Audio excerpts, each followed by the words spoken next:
Bismillahirrahmanirrahim. Je traite avec vous dans cette capsule vidéo la correction de la question 3 de l'exercice 1 de la première série Système Expert du module IA2. Nous sommes encore dans la logique des propositions. Voilà, nous passons maintenant à la question 3 de l'exercice 1. On veut appliquer un moteur d'inférence à chaînage arrière avec la stratégie de contrôle profondeur d'abord. On nous demande de donner la suite des règles à appliquer pour prouver le fait I. Donc, je rappelle que j'ai la même base de connaissances que pour les deux premières questions, 1 et 2. Donc, j'ai la base de faits qui comporte les faits DOG donnés et j'ai 9 règles dans la base de règles. Voilà. Je rappelle que le raisonnement d'un moteur d'inférence à chaînage arrière correspond au chemin inverse effectué par un moteur d'inférence à chaînage avant. En effet, dans ce cas, la résolution des conflits consiste alors à déterminer l'ensemble des règles telles que le fait appartient à la conclusion. Les règles seront déclenchées l'une après l'autre, donc selon la stratégie de contrôle. Je vais adopter ici un régime de contrôle par tentative ou backtracking, c'est-à-dire on retourne en arrière, comme ça on ne va pas tomber sur un cas d'échec prématuré. Plutôt, on favorise donc prendre un autre chemin de recherche jusqu'à trouver, jusqu'à finir toutes les possibilités ou bien arriver à un succès quelque part dans l'arbre de recherche de la solution. Voilà, donc le premier cycle correspond à la liste des problèmes I. Donc, je génère les conflits, c'est-à-dire je cherche les règles qui n'ont pas été déclenchées et qui ont la conclusion I. Dans notre cas, c'est la règle 2. Et donc, je vais remplacer le I dans la LDP par les prémices de cette règle.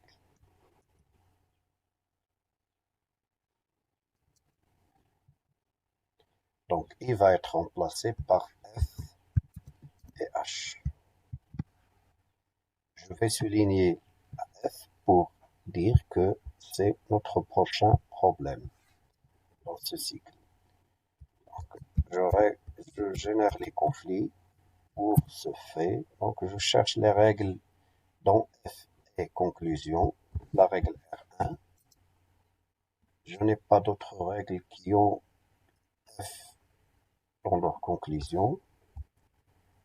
Et donc, je vais déclencher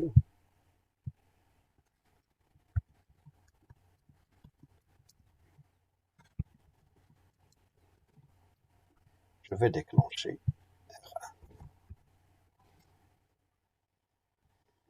Et je passe à un nouveau cycle, puisque la liste des problèmes n'est pas encore vide. Donc là, le F va être remplacé par A et B, qui sont les prémices de la règle R1. Il faut garder le H, bien sûr, parce qu'il n'a pas été prouvé. Et je souligne le A. Donc remarquez que c'est un travail récursif. Pourquoi on ajoute en tête? Pour prouver F, il faut d'abord prouver A et B. Ok? Bien, pour résoudre le problème F, il faut résoudre le problème A et B. Donc on commence par A et il va générer sa propre liste de problèmes qui va être ajoutée à la liste de problèmes en cours. Donc, les conflits.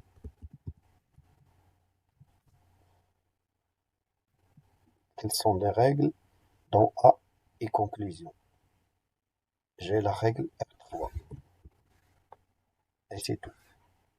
Donc, je déclenche R3 et ça me fait passer vers un nouveau cycle.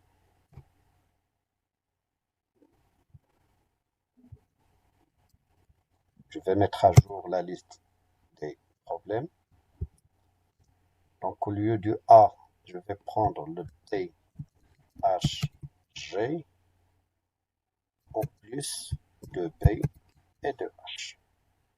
Je garde le H, le deuxième H, parce que l'algorithme est aveugle à, pour l'instant, il ne voit pas ce qu'il a. C'est juste il lit de la tête de la liste.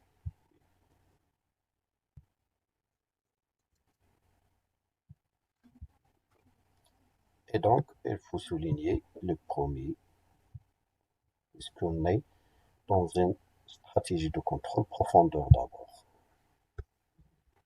Les conflits.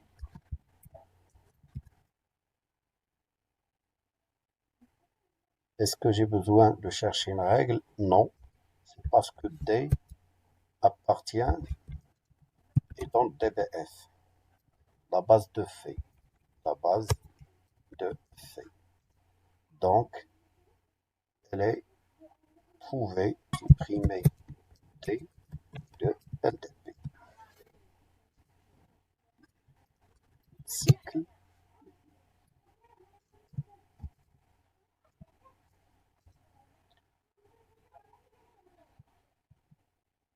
Voilà.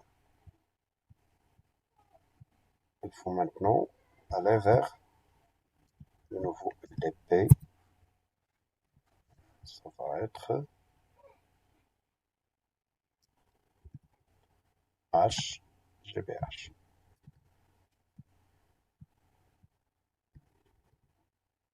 Voilà. Et il faut souligner le H.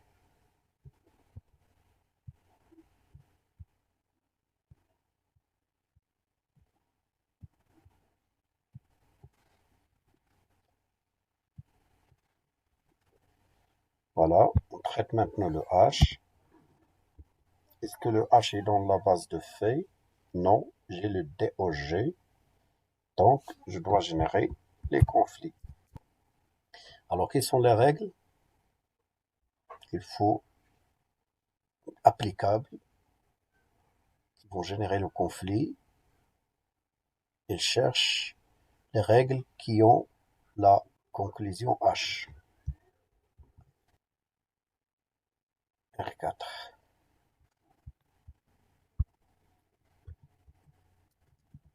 Déclencher R4. Le cycle suivant se basera sur une nouvelle liste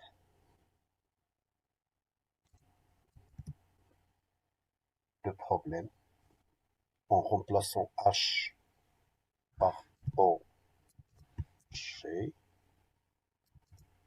J'ai un autre G, B et H. Et bien sûr, la stratégie est profondeur. D'abord, je prendrai la première, je la souligne. Premier fait qui devient mon problème, c'est le O. Là, le O, je crois, pour les conflits,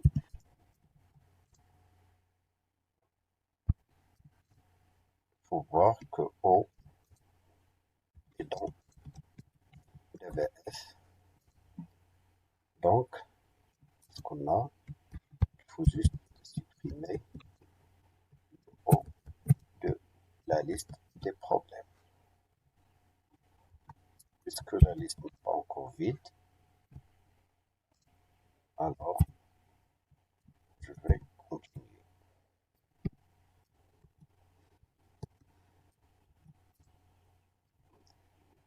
Le O a été éliminé, donc le G. Là, je vais faire rapide. J'ai deux G qui se suivent, donc je vais les traiter de la même façon. Même si l'algorithme Lorsqu'il s'exécute sur machine, il ne va pas les voir, qu'il s'y suive parce qu'il lit de la tête de cette pile. On voit que dbg est donc dbf. Donc, supprimer g de ldp.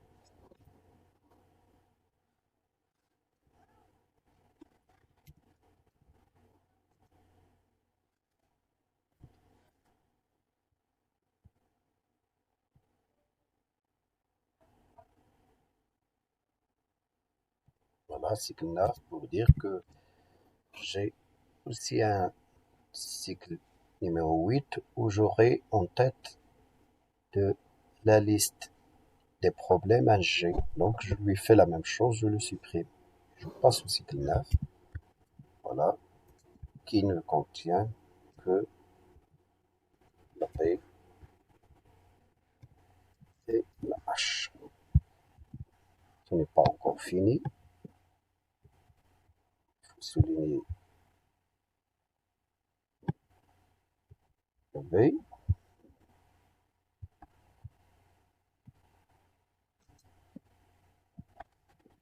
Et donc, générer les conflits. Alors, B. Je vais déplacer un peu la table. Alors, générons les conflits. Pour prouver B, enchaînage arrière, il faut chercher les règles dont B est conclusion. Je trouve deux règles, R5 et R6. Là, j'ai un conflit. Je vais prendre la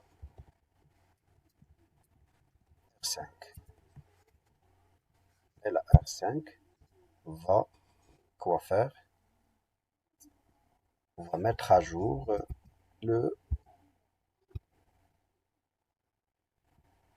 la liste des problèmes.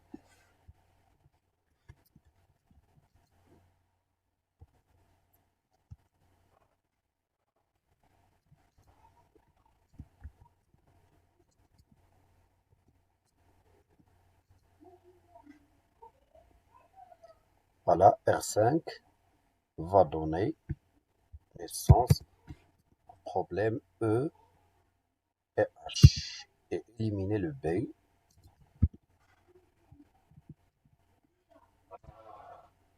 Ah, donc les conflits.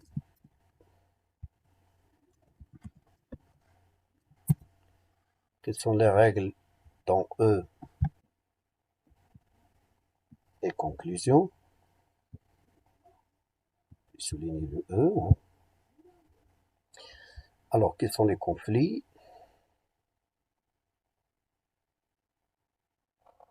Pour le E, est-ce que j'ai une règle dans la conclusion E? Donc là,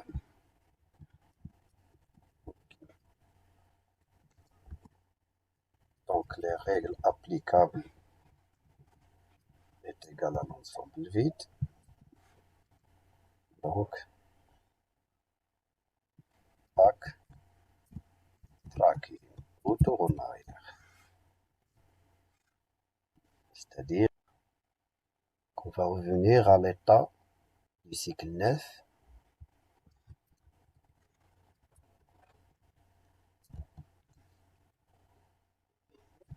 Bien sûr, en ignorant la règle R5.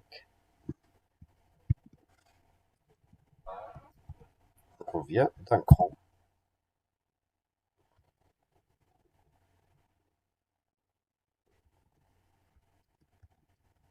Déclencher R6. C'est pas le cycle R9, cycle 12. Donc, quelle est la liste de problèmes? Donc, il faut remplacer le B par les prémices de la règle 6. Ça va être GA sans oublier le H. et on va souligner le G.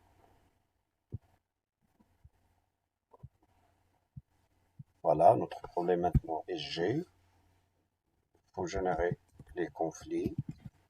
Bien sûr, remarquez que G appartient à la base de fait. Voilà. Donc, G est dans des bases de fait. Donc, supprimer G de dp.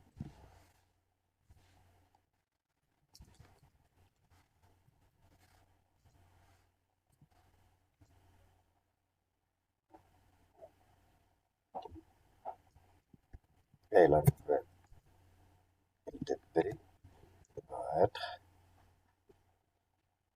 quoi? Donc, au lieu de G, on aura le A et le H. Je souligne le A.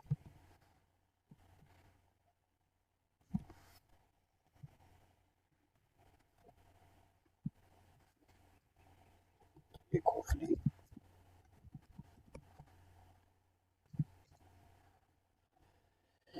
Pour le A, est-ce qu'il a été déjà prouvé? Oui, déjà donc traité.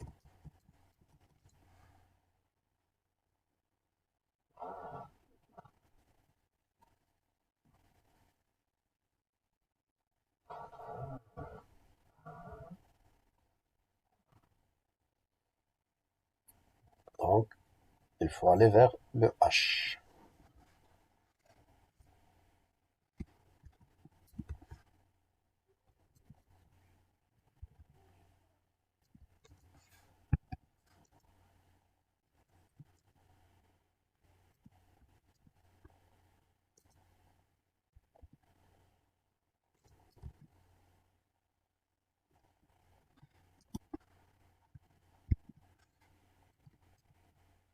Pour le H aussi, il a été traité. Donc,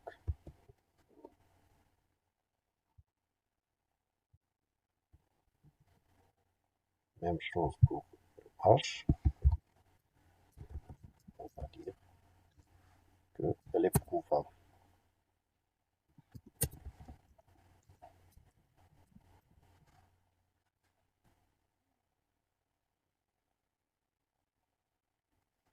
Et voilà, cycle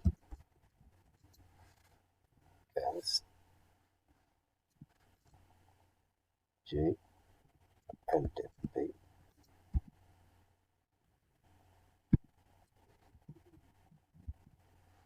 qui est vide. Et ça veut dire que je suis arrivé, je n'ai aucun problème à résoudre. Donc, le problème initial est résolu avec succès.